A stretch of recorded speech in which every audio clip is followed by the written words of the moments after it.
In this lesson, we are going to continue to learn about the military strategies in the Civil War, which, of course, lasted from the first shots on Fort Sumter in 1861 to 1865, where the South, under General Lee's leadership, surrendered in Virginia at Appomattox Courthouse. Now, as we've discussed before and is obvious, the biggest division in the country was over slavery.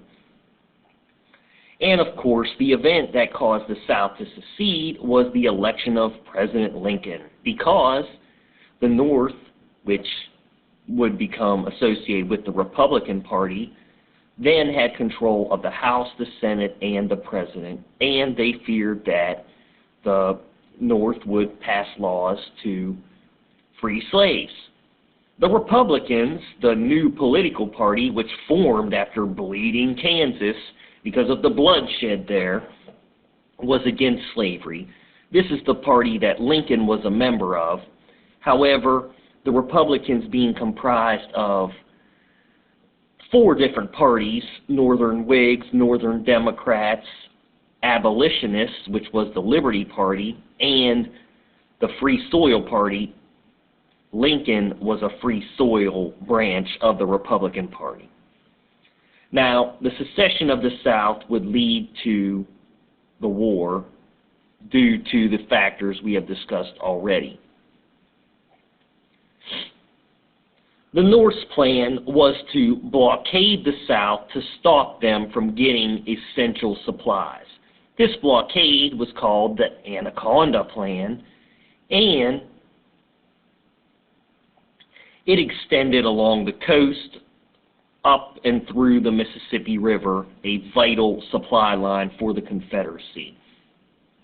The undoing of this blockade would be one of the Southern strategies that we are going to talk about. So the Northern or Union strategy would consist of blockading the Southern ports to cut off supplies to and from Europe, where the South was trading cotton with and perhaps other cash crops. Charleston was a major port, and the blockade, of course, extended there. The other part of the Northern strategy was to break the Confederacy in two at the Mississippi River, a strategy that's been employed in warfare for years, known as divide and conquer. Also, it was to destroy the infrastructure of the South, destroy or cripple their communication and transportation systems, and attack the Confederate capital in Richmond, Virginia. Here's a Union Army uniform. The Southern strategy, though, like the Patriots in the Revolutionary War, was to fight a defensive war. It was also to trade with Europe using cotton to get the materials that they could not create themselves, because the South had very little manufacturing, unlike the North. And of course, what we're going to discuss today, undo that Union blockade. A Confederate strategy that would backfire was to withhold the cotton from European markets. And this is because basic laws of economics are, as the supply goes down, the demand, and therefore the price people are willing to pay, goes up. And they hope to make the supply of cotton go down so the demand went up and they would get a higher price for their cotton. They hope to increase the demand and therefore the price by withholding this cotton. However, this backfires because the Europeans find other sources for cotton. The South planned to withhold this cotton to drive the demand up in order to gain allies willing to assist in the war effort to obtain the South or the Confederates' cotton. As was said before, the Confederate strategy fails because the northern blockade becomes more effective despite innovative and inventive ways of the South to get around it. New international cotton markets are found, and the purpose of the war changes with Lincoln's Emancipation Proclamation, which we will discuss in detail in this lesson. Last, it would be the North's preparation for war and attempt to resupply the federally owned forts in the South that led to war, with the first shots of the war at Fort Sumter. The North were trying to resupply the fort in Fort Sumter in Charleston Harbor, and the South seeking to eliminate this possibility, fires on the fort. This is a Confederate victory, and more importantly, these are the first shots of the Civil War fired just south of us in Charleston Harbor. The lesson today concerns mainly the blockade, but also an early and detrimental loss of Port Royal to the Northern Army, which would be a thorn in the side of the Confederacy for all of the war. This was a major loss to the North, or to the Union, for the South. This was the first major setback for the Confederates in the war. And the reason is Port Royal, which is right here, it would become like a modern aircraft carrier to the South, because the North would have a significant troop presence here, and just like a modern aircraft carrier today, they would use it to launch attacks into the Confederacy for much of the war, as a modern aircraft carrier does today. So Port Royal was a major loss to the Confederates, and it was used as a base to launch attacks into the Confederacy for much of the war. Well, for all of the war, actually.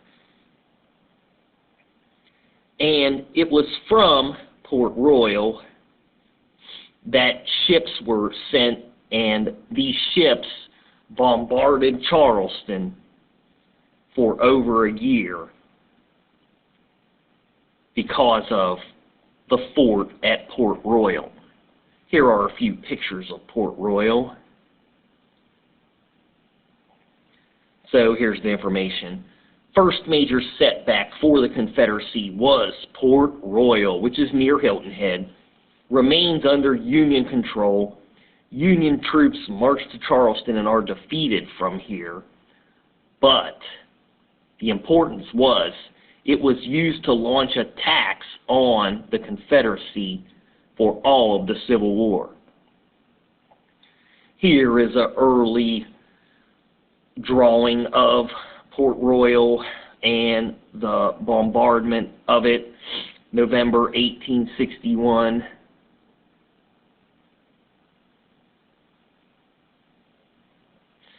There's another picture here, early drawings, once again, didn't have color, and there's its location there, where it was used to launch attacks on the Confederacy. You can see Hilton Head Island, and Port Royal was here, and it was through this waterway that many Union ships would be sent and troops would land from Port Royal, being a major strategic advantage for the North and setback for the South.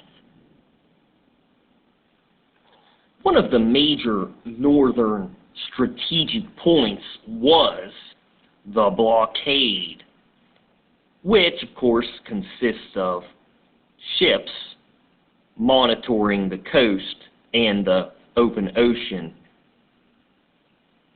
which would seek to intercept outgoing and incoming vessels.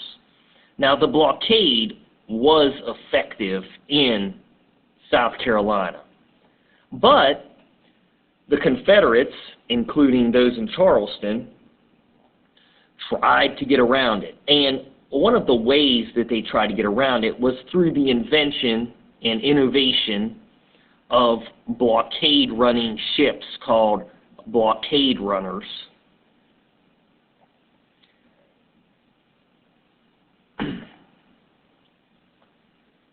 If a ship was fast enough, they could make it through the gaps of the Union blockade. And a blockade runner was a ship that was faster than the other ships. Now, there were also efforts to destroy one of these ships, making the gap bigger and the opportunity to escape it even greater. And this leads to the invention of the H.L. Hunley, which was not actually the first submarine. It was the first submarine to successfully sink an enemy ship. They actually had submarines as early as the Revolutionary War, which is astonishing that they could invent such a thing back then. But the Hunley was a submarine, and it was the first submarine to sink an enemy ship. Now, the crew of the Hunley would pass away on that successful sinking of a Union ship, but still they have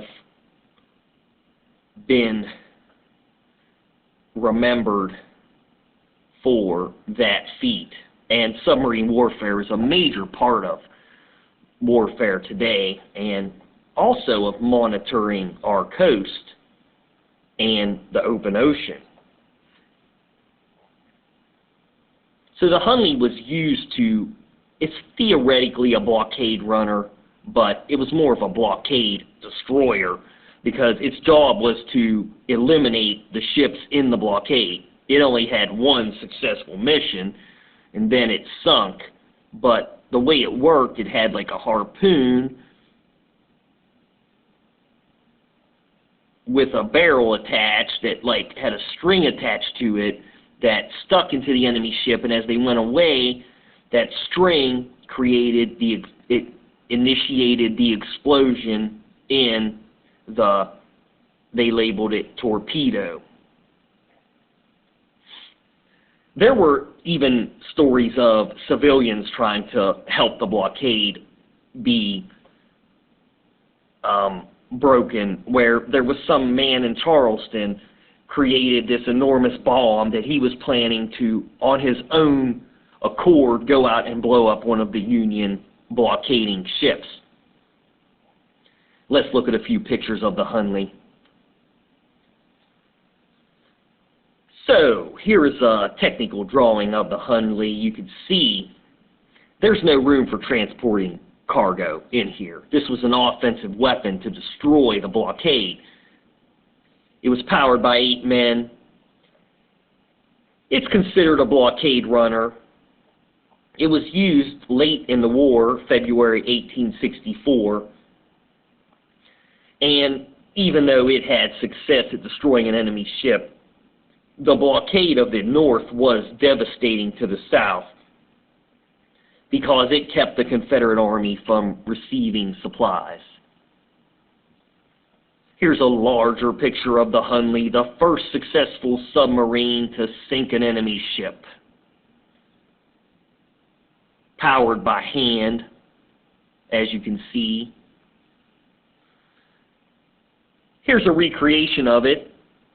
It was raised from the harbor of Charleston and is on display in Charleston. Here's a diagram of how it worked. There's a ship the Hunley is attacking. It then would attach the barrel, and it was supposed to go away. Being such a large explosion, though, it went off too quickly and killed the crew of the Hunley. But it's still known as the first successful submarine to sink an enemy ship. The last part of the lesson concerns a gentleman named Robert Smalls. Now, Robert Smalls would become essential to the North due to the intel that he would provide about Charleston Harbor. Now, the reason he was able to provide this intel about Charleston Harbor was because he was a slave, but he was a trusted slave, and he had the job in Charleston Harbor as what's known as a harbor pilot, where these ships that came in, they would sail into Charleston Harbor, and then he would take over and bring the ships to the docking site. As you can tell, I'm trying to draw an awful drawing of him. You'll see which one I am trying to copy in a moment. I think I made his hair a little big. But Robert Smalls would actually use his position as a harbor pilot to escape from the Confederacy with his family, and would then provide important information to the North about the Charleston Harbor and the location of Confederate forts. After the war, he would become a politician and would be one of the political leaders in South Carolina. So Robert Smalls, which I'll show you the picture in a moment, I tried to copy, he was the pilot of a Confederate ships in the harbor, and he escaped by sailing out to the Union blockade. Now, the thing is, he wouldn't have been able to do this unless he were given the secret hand signals that had to be presented to the guarding Confederates in the harbor. Because the Union blockade was out at sea probably 10 miles, maybe 5. Closer to the shore would have been the guarding Confederates, because the Union could not, of course, put that many ships that they could guard the shore closely. Their job was more like I said, to intercept outgoing and ingoing ships. Over here would be Confederate vessels. Well, in order to pass these Confederate checkpoints, more or less, there were secret hand signals, and Robert Smalls, being a harbor pilot, knew them. So they might be similar to what I'm holding up, like the peace sign. And he used this to sneak his family on board and sail out to the Union blockade and escape. And most importantly, he would then provide valuable information about the blockade, or about the fortifications in Charleston, to the Union Army. Later, he would serve in the South Carolina militia, and later as a South Carolina congressman. So, Robert Smalls was a trusted slave pilot, harbor pilot to be exact, which is still a job today in many of the port cities. I'm sure Charleston has one. I believe they get paid quite well, too, to dock the large cargo vessels. Savannah also has a large harbor. So Robert Smalls was able to escape with his family using the secret hand signals and go aid the Union Army when they would eventually attack and take the South. Let's see a picture of Robert Smalls and see if I missed any points. So, to reiterate what was said, Robert Smalls was a 23-year-old slave who was a pilot of Confederate ships. His wife and children managed to escape with he to the Union blockade. There was a white crew on the ship, and he managed to trick them off the ship, get his wife and children on board, and give the appropriate signals to all the Confederate checkpoint ships he passed. When he was able to reach the Union blockade line, he provided the Union with valuable information about the fortification of Charleston.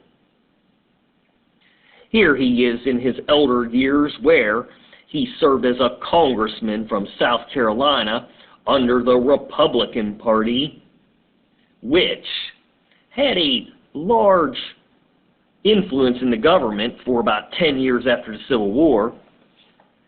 And during and shortly after the war, he was in the South Carolina militia, part of which is comparable to the National Guard. Here's the picture I tried to copy.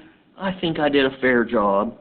But his job would be to kind of take over this ship and dock it when it was necessary. Robert Smalls, who was a trusted slave pilot of Confederate ships. There's an old drawing. In the next lesson, we will learn